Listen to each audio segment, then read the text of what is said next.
Bienvenue, frères d'armes. Bienvenue sur Stratégos Histoire, la chaîne où nous revivons l'histoire des grands généraux qui ont façonné le destin de la guerre. Aujourd'hui, nous allons découvrir la vie de Jean Andoche Junot, l'un des maréchaux les plus fidèles de Napoléon, connu tant pour son courage sur le champ de bataille que pour son caractère impétueux. Un homme qui gravit rapidement les échelons de l'armée impériale, mais dont l'histoire se termina en tragédie. Avant de plonger dans cette biographie captivante, laisse un like, partage ton avis en commentaire, diffuse cette vidéo et abonne-toi à Stratégos pour continuer à explorer les vies des grands stratèges de l'histoire. Que l'histoire commence. Première partie. Les premières années et l'ascension pendant la Révolution française. Il naquit le 25 septembre 1771 à Bussy-le-Grand, une petite localité de la région de Bourgogne, en France.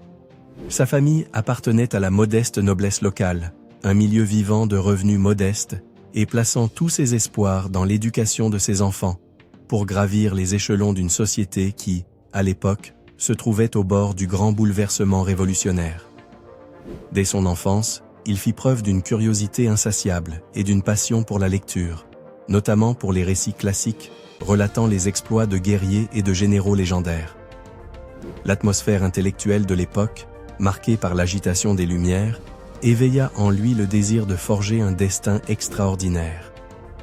À l'adolescence, la vie en Bourgogne se déroulait entre des devoirs simples, des promenades dans les terres rurales et des discussions politiques qui commençaient à envahir les cafés et les salons de la petite noblesse.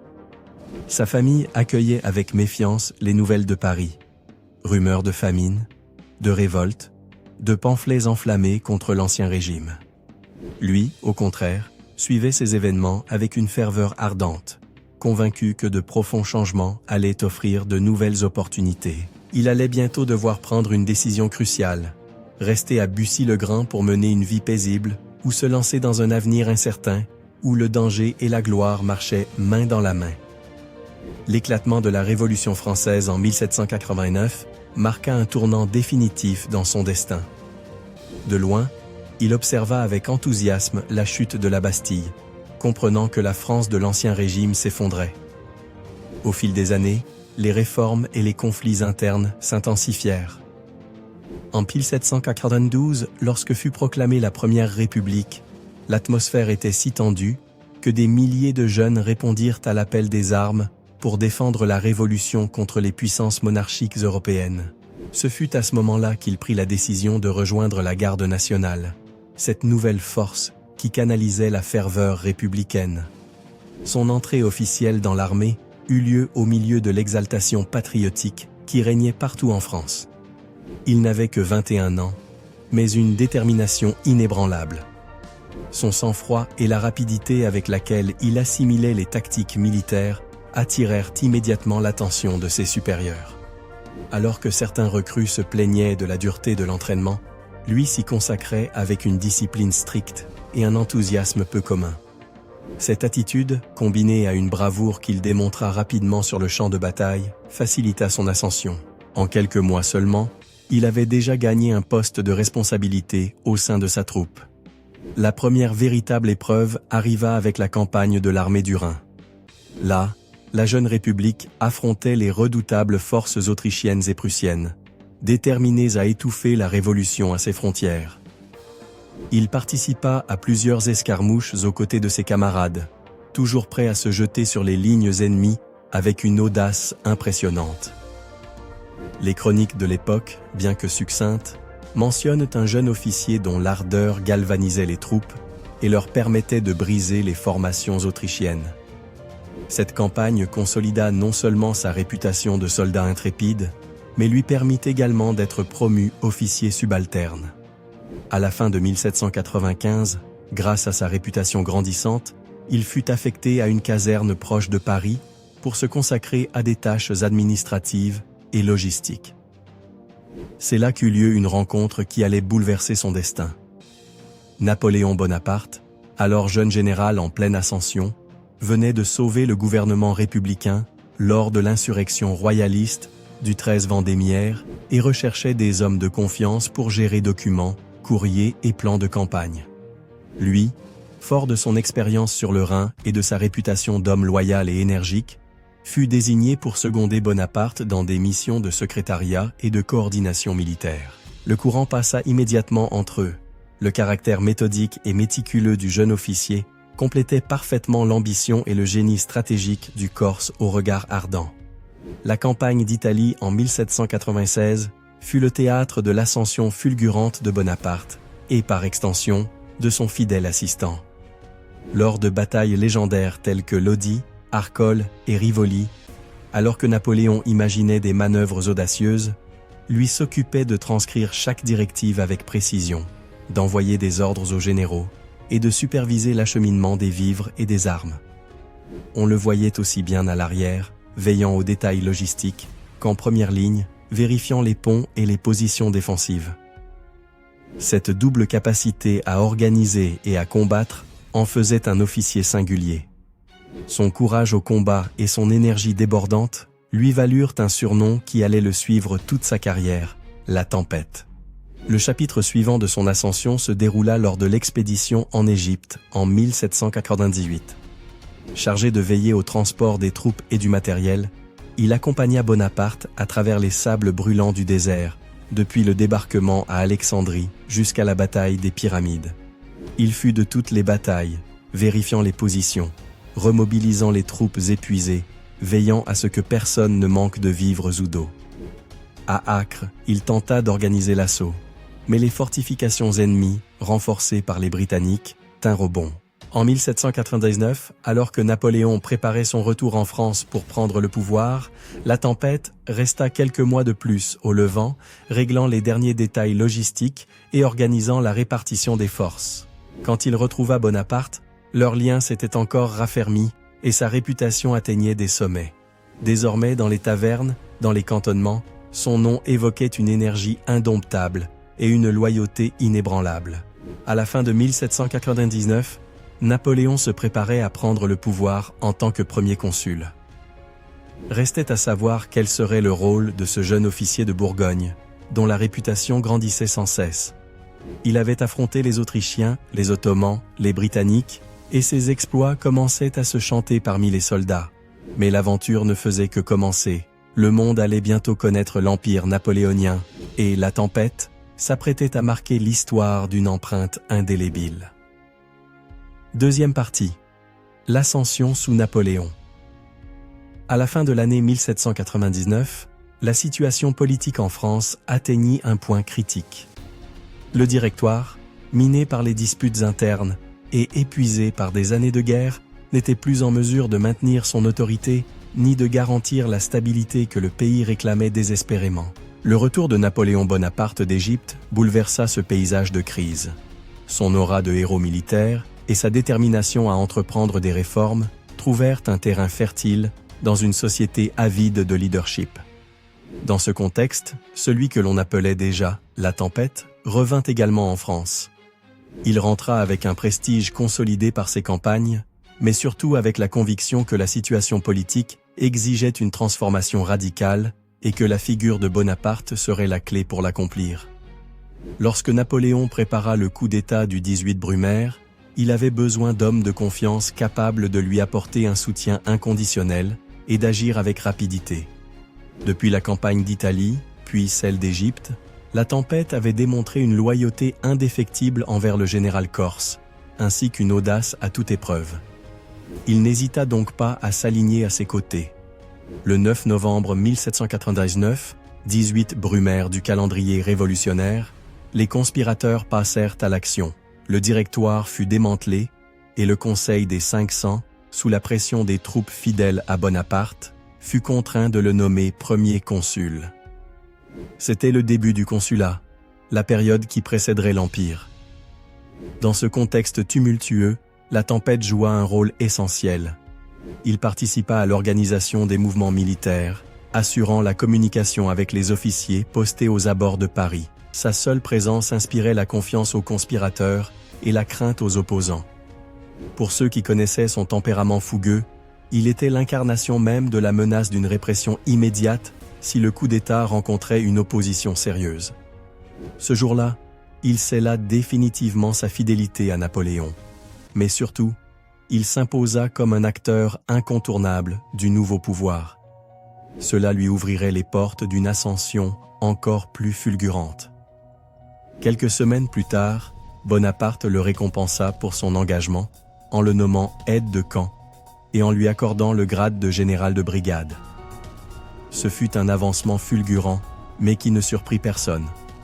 Depuis la campagne d'Italie, on racontait des anecdotes sur son courage sous le feu ennemi. De plus, son rôle en Égypte l'avait placé parmi les officiers les plus proches de Napoléon.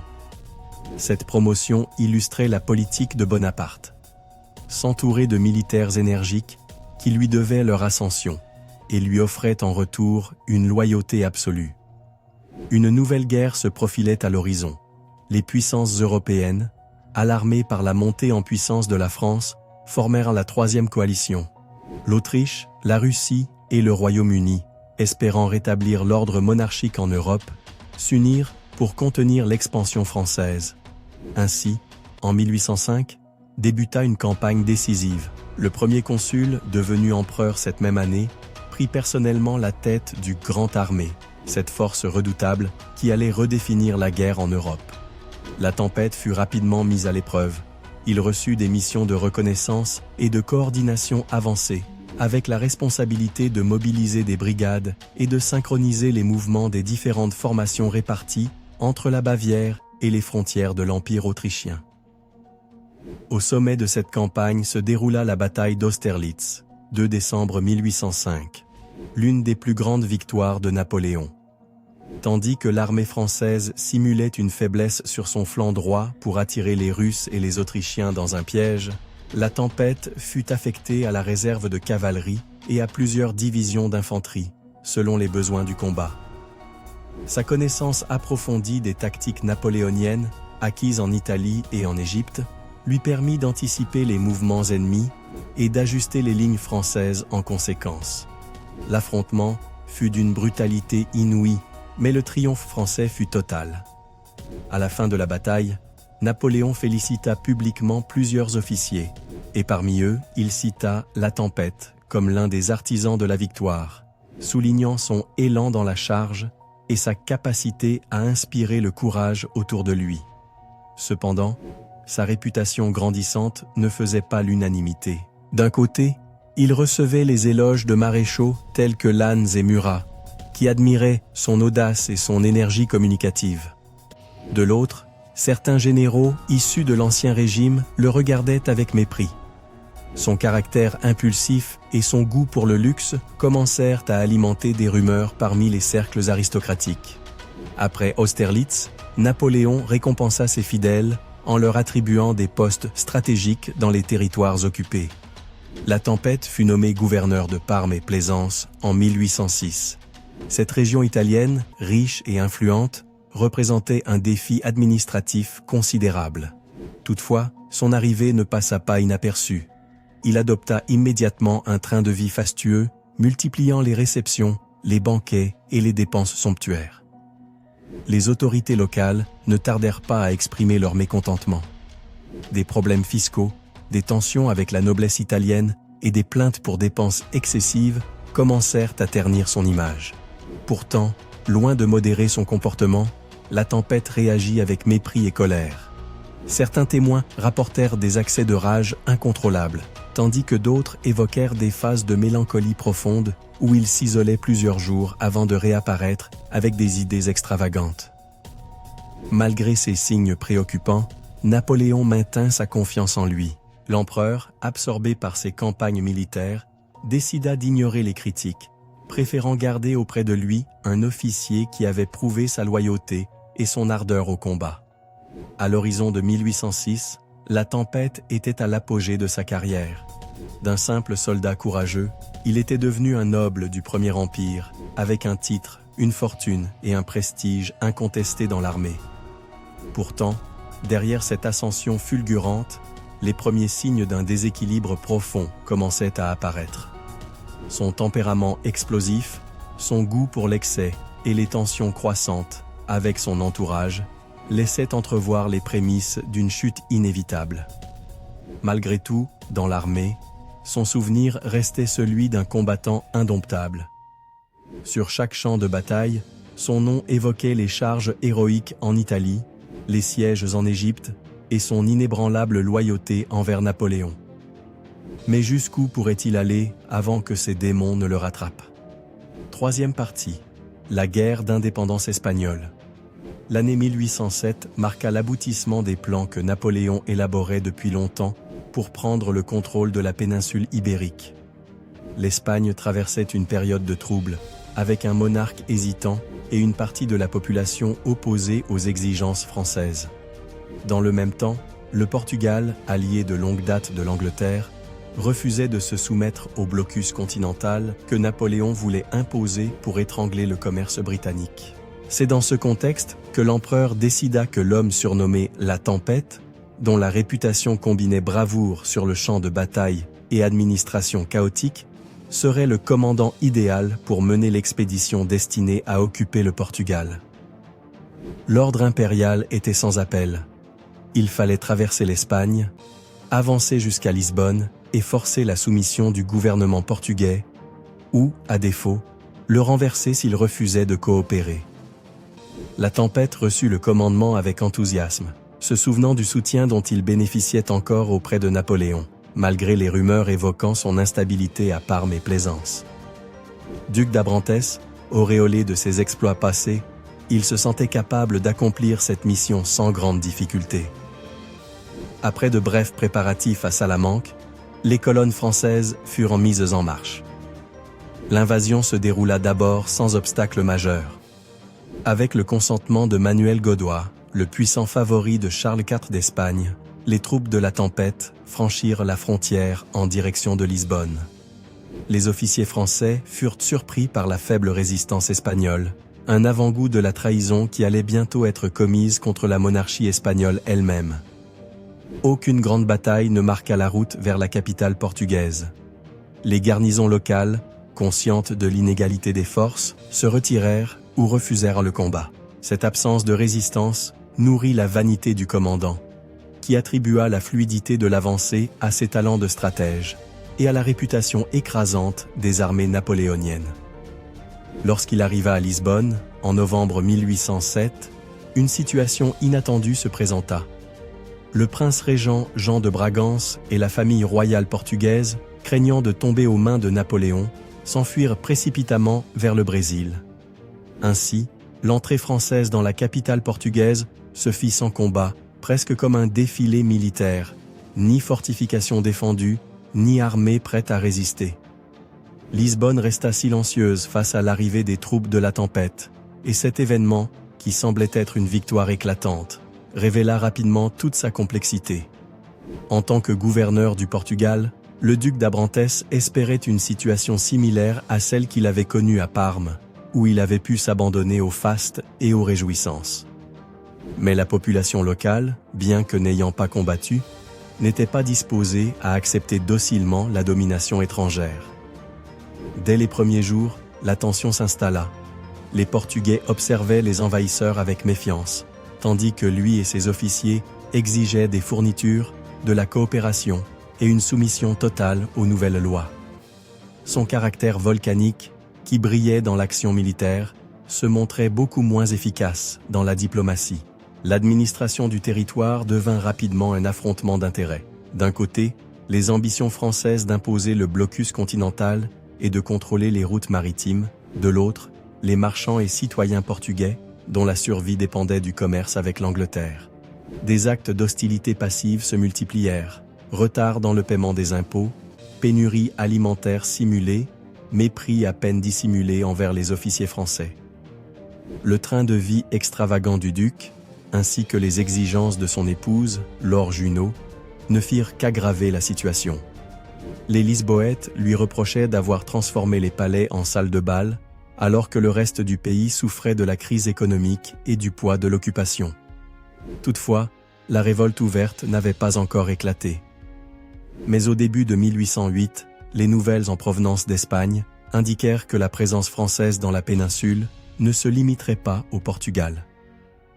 Le soulèvement d'Aranjuez et les manœuvres de Napoléon visant à placer son frère Joseph sur le trône espagnol provoquèrent une insurrection généralisée contre l'envahisseur. L'armée britannique, voyant l'opportunité de contrer l'influence française tout en protégeant ses propres intérêts, décida d'intervenir.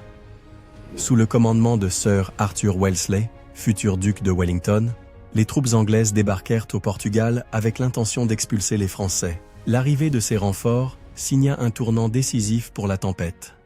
Pour la première fois depuis son arrivée à Lisbonne, il était confronté à un ennemi militaire organisé, déterminé et doté d'un commandement compétent. Jusqu'ici, il avait compté sur la supériorité numérique et logistique de la France, mais à présent, il se retrouvait isolé. La résistance portugaise, encouragée par la présence britannique, se montrait d'une férocité nouvelle. Malgré son courage, il ne put empêcher Wellesley de progresser vers le nord de Lisbonne, où se déroula la bataille de Vimeiro en août 1808. Les Britanniques exploitèrent habilement le terrain, occupant les collines pour fixer leur position, tandis que les troupes de la tempête tentaient de les déloger par des assauts répétés. Habitué aux offensives écrasantes des campagnes précédentes, il ordonna des attaques frontales, mais celles-ci se soldèrent par un chaos sanglant pour ses régiments. Wellesley, méthodique et patient, infligea à chaque charge française des pertes terribles. Vimeiro devint synonyme d'humiliation. Pour la première fois de sa carrière, la tempête vit son prestige militaire s'effondrer face à un ennemi infranchissable. Le coup de grâce arriva avec la Convention de Sintra, un accord par lequel les Français acceptèrent d'évacuer le Portugal en échange du rapatriement de leurs forces, sans être faits prisonniers. Bien que cet accord ait permis d'éviter une capture massive des troupes françaises, il fut perçu en France comme une capitulation honteuse. Napoléon, furieux, fit rappeler la tempête en France pour qu'il s'explique. Son retour à Paris fut marqué par la disgrâce. L'empereur, implacable, lui reprocha l'échec de la campagne et sa gestion désastreuse du Portugal. Toutefois, il ne lui retira pas immédiatement son grade, sachant que la guerre péninsulaire nécessitait encore des officiers expérimentés. Napoléon décida donc de lui offrir une chance de réhabilitation, en l'envoyant de nouveau en Espagne, mais sous les ordres de maréchaux plus chevronnés. Cependant, la tempête n'était plus que l'ombre de lui-même. Son comportement devint erratique, oscillant entre accès de rage incontrôlés et longues périodes de prostration. Ses supérieurs, fatigués de ses extravagances et de son arrogance, commencèrent à douter de sa capacité à commander. Napoléon lui-même perdit patience, et la menace d'une disgrâce définitive planait désormais sur lui. Ainsi, l'ancien héros des campagnes d'Italie et d'Égypte, jadis invincible, se trouvait au bord de l'abîme. La question qui restait en suspens était simple. Parviendrait-il à se racheter ou allait-il définitivement sombrer dans l'oubli? Quatrième partie. La chute et le déclin. La nouvelle de la défaite française dans la guerre d'indépendance espagnole, ainsi que du désastre en péninsule ibérique, parvint à Napoléon avec un goût amer. Parmi les rapports qui circulaient sur ses échecs, le nom du duc d'Abrantès, connu de nombreux soldats sous le surnom de la Tempête, revenait avec insistance. L'empereur, qui avait autrefois placé en lui une confiance aveugle, se sentait désormais profondément déçu. Les comptes rendus sur la défaite de Vimeiro, la Convention de Sintra et l'incapacité à inverser la situation pesaient sur la réputation d'un homme qui, autrefois, avait brillé sur les champs de bataille d'Italie et d'Égypte.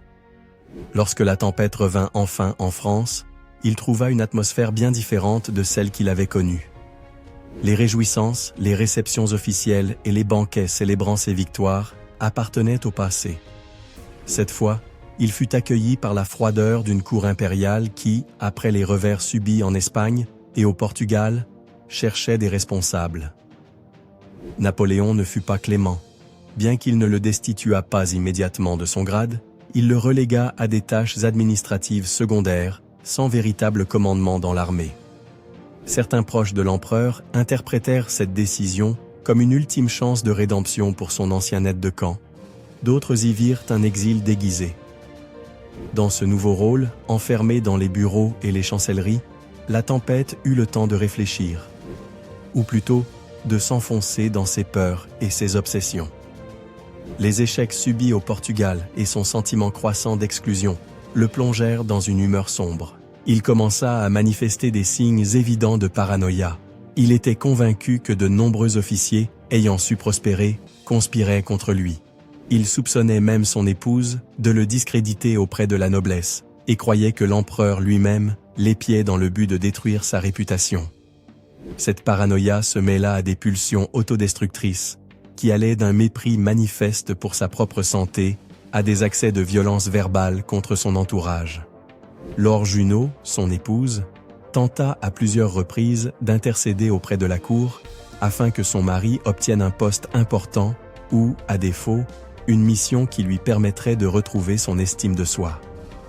Elle plaidait que, grâce à une campagne victorieuse, le duc d'Abrantès recouvrerait sa dignité perdue. Cependant, Napoléon resta inflexible. Il voyait en la tempête un homme brisé, incapable d'assumer un commandement décisif. Sa réputation d'excentricité et de gaspillage, acquise dans ses précédents gouvernorats, n'arrangeait pas son cas. Ironie du sort, alors que la France réorganisait ses forces en Europe, Napoléon préparait l'une des campagnes les plus colossales de son règne, l'invasion de la Russie, en 1812. L'empereur souhaitait contraindre le tsar Alexandre Ier à se soumettre à ses diktats et ainsi consolider le blocus continental contre l'Angleterre. L'opération mobilisa des centaines de milliers de soldats de diverses nationalités, tous placés sous le commandement français.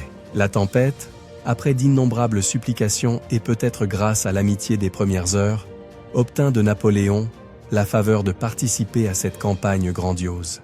Il pensait que cette entreprise monumentale lui offrirait la rédemption aux yeux de son ancien mentor. Cependant, la réalité se révéla bien plus brutale. Dès le début, le duc d'Abrantès souffrait de séquelles physiques jamais totalement guéries, cicatrices de blessures de guerre, douleurs persistantes à la tête et crises nerveuses qui l'épuisaient. Ajoutées à son instabilité émotionnelle, ces faiblesses réduisirent considérablement son efficacité au combat. Là où il se distinguait autrefois par son audace, il apparut désormais hésitant et désorienté. Ses ordres, souvent confus, exaspéraient les officiers sous ses ordres. Par moments, il retrouvait un éclat de son ancien courage, mais retombait aussitôt dans une profonde apathie, ou bien déchaînait sa colère sur ses subordonnés, déconcertés par son comportement erratique. La campagne de Russie tourna rapidement au cauchemar. Les tactiques de la terre brûlée utilisées par les Russes, l'immensité des steppes et l'arrivée d'un hiver glacial anéantirent la grande armée. Le combat devint une épreuve de survie.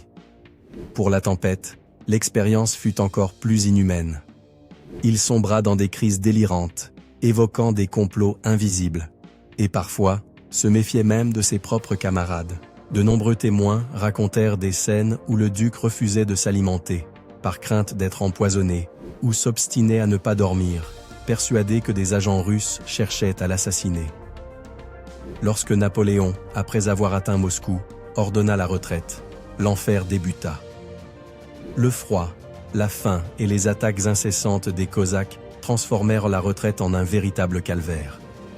Les sources concordent. La tempête connut un grave effondrement au cœur de cette débâcle. Incapable de supporter l'épreuve du froid, accablé par la frustration et la culpabilité, il devint pratiquement incapable d'exercer un quelconque commandement. Un officier subalterne dut prendre en main ses troupes pour éviter un effondrement total. Lorsqu'il revint enfin en France, le duc d'Abrantès était méconnaissable.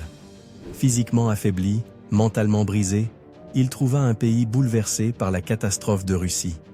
Napoléon, accaparé par la nécessité de reconstituer ses armées, se désintéressa totalement de lui.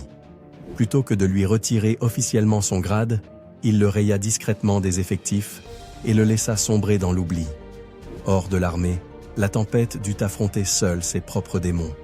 Ses crises de folie devinrent plus fréquentes et plus violentes. Parfois, il faisait irruption dans les salons du pouvoir, exigeant une nouvelle mission en hurlant. D'autres fois, il restait cloîtré chez lui, détruisant des meubles et lançant des menaces contre des ennemis imaginaires. Les autorités médicales, démunies face à son état, mirent en place une surveillance constante, tentant d'éviter qu'il ne se blesse lui-même ou n'agresse autrui. L'épilogue de sa vie arriva en 1813, alors que Napoléon affrontait une nouvelle coalition européenne. Isolé à Montbard, en Bourgogne, il sombra définitivement dans la démence. Les nuits étaient hantées de cris, où il se croyait encore en Égypte, encerclé par les Mamelouks ou trahi par ses officiers. Parfois, il restait muet des jours entiers, absent au monde. Sa mort survint dans la nuit du 29 juillet 1813. Pris d'un accès de délire, il se jeta par la fenêtre de sa demeure. Certains témoins assurèrent qu'il avait auparavant crié des injures contre Napoléon et ses généraux. D'autres parlèrent d'une ultime crise de désespoir, mêlant douleur physique et sentiment d'abandon. Ainsi se termina la trajectoire de celui que l'on appelait la tempête, symbole des contradictions de l'ère napoléonienne. Il avait été un héros, un confident de Napoléon, mais ses excès, son tempérament incontrôlable et ses échecs successifs le menèrent à sa perte. De favori de l'empereur, il devint une figure tragique, consumé par l'ambition, les intrigues et la folie. 5e partie, l'héritage de Junot. La trajectoire de Jean Andoche. Junot, plus connu dans son entourage sous le nom de La Tempête, est marqué par un paradoxe. D'un côté, il fut l'un des premiers et des plus proches soutiens de Napoléon Bonaparte dans ses campagnes initiales, jouant un rôle crucial en tant qu'officier de liaison et organisateur de troupes dans des moments décisifs. D'un autre côté, sa personnalité impulsive et sa difficulté à s'adapter aux exigences croissantes du régime napoléonien accélérèrent sa propre chute. À travers sa figure, on perçoit comment le système de récompense et de sanctions de l'époque pouvait élever certains militaires pour ensuite les abandonner dès qu'ils montrèrent des faiblesses. Lorsque l'on observe les premiers succès de Napoléon, il est indéniable que Junot y contribua. Dès la campagne d'Italie, son audace sur le front et son efficacité dans l'organisation de l'avant-garde furent remarquables. On le considérait comme un officier capable d'insuffler du courage à ses hommes par son exemple personnel. Il n'hésitait jamais à se trouver en première ligne lorsque la situation l'exigeait. Ses actions lors des batailles de Lodi ou d'Arcole laissèrent une empreinte durable dans les récits des vétérans. Cette détermination contribua à renforcer la réputation de Bonaparte en tant que leader charismatique, entouré de lieutenants téméraires. Junot, conscient de la montée en puissance de Napoléon, devint naturellement l'un de ses plus ardents défenseurs. L'image que l'armée et l'opinion publique de l'époque se firent de Junot était celle d'un héros populaire, énergique et impétueux. Grâce à lui, beaucoup avaient le sentiment que la République, puis l'Empire, était incarnée par des hommes issus de milieux modestes, ayant gravi les échelons par leur seul mérite. Cependant, le tempérament fougueux de Junot générait aussi des tensions. Sa manière de traiter les subalternes et les civils pouvait être brutale, et ses méthodes de collecte d'impôts ou d'administration des territoires, notamment en Italie puis au Portugal, témoignaient d'un caractère peu enclin à la diplomatie. Tout cela reflétait en grande partie la dureté de la structure napoléonienne, où les demi-mesures n'avaient pas leur place. Un officier triomphait avec éclat ou échouait de manière retentissante. L'ascension de Junot fut fulgurante, portée par les succès initiaux et par la préférence de Bonaparte pour les militaires, affichant un courage démesuré. Il fut ainsi nommé gouverneur de Parme et Plaisance, puis du Portugal, des distinctions qui impliquaient autant de privilèges que de lourdes responsabilités. C'est précisément dans ces fonctions que se forgea une autre facette de La Tempête, celle d'un administrateur attiré par le luxe et la vie ostentatoire, peu compatible avec les attentes d'un peuple fraîchement conquis. C'est ici que se pose la question. Junot fut-il réellement un grand général ou simplement un fidèle lieutenant dépassé lorsqu'il dut gérer des territoires?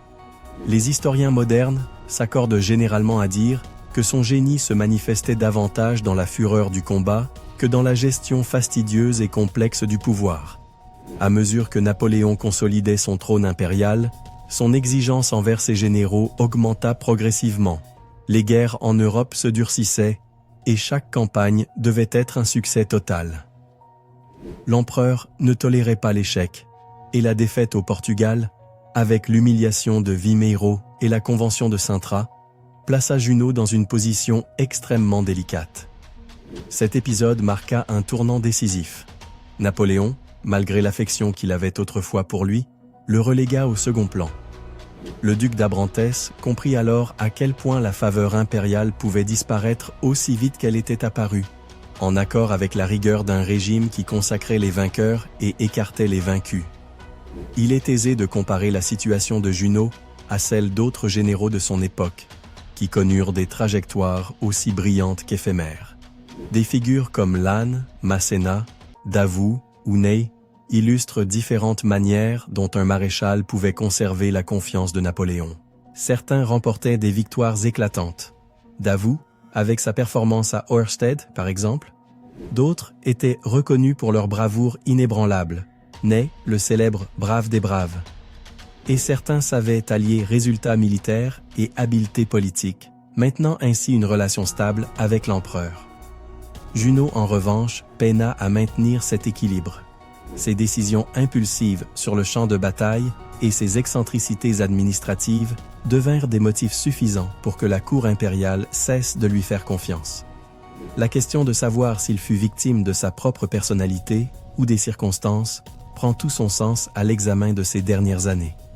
Le système napoléonien, avec son culte de l'efficacité et son intolérance à l'échec, ne laissait pas de place aux hésitations ni aux comportements erratiques. Junot avait besoin de l'adrénaline du combat pour s'épanouir, mais face à des conflits plus atypiques, comme la guerre de guérilla au Portugal, son style devint un handicap. Sa personnalité impétueuse et son goût pour le faste l'éloignèrent du modèle du maréchal sobre et méthodique qui trouvait grâce aux yeux de Napoléon. Les circonstances étaient certes difficiles, mais son caractère ne fit qu'accélérer l'effondrement de sa réputation. Dans cette histoire, la figure de Laure Junot joue un rôle fondamental pour comprendre l'héritage de son mari. Femme d'esprit raffiné et de grande habileté sociale, elle écrivit des mémoires détaillant la carrière de Junot et les coulisses de la cour impériale. Ces chroniques constituent un témoignage essentiel, car son regard, moins formel que les rapports militaires, offre une perspective plus intime de la personnalité de Junot. Elle le décrit comme un homme passionné, capable d'exploits héroïques, mais aussi rongé par une obsession du prestige et de la reconnaissance qui finit par le consumer.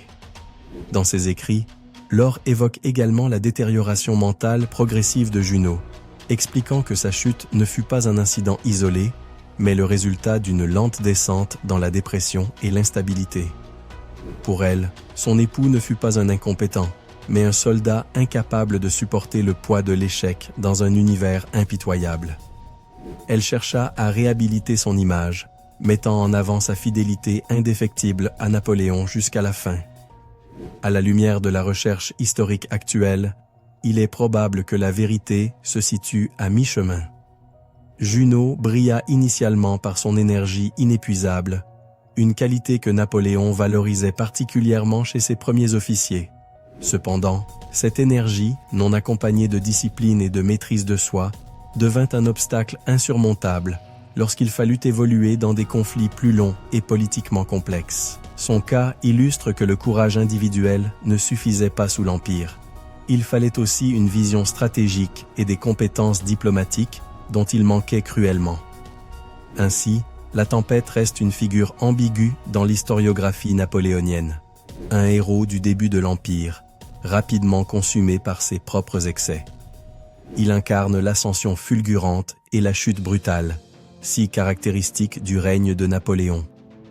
Un homme dont la gloire fut aussi éclatante que brève, et dont la tragédie personnelle reflète les limites d'un système qui exigeait des victoires constantes sous peine d'oubli. Merci d'avoir suivi cette biographie jusqu'au bout. N'oubliez pas de laisser un like, de vous abonner et de partager cette vidéo pour nous aider à poursuivre cette aventure. À bientôt, frères d'armes.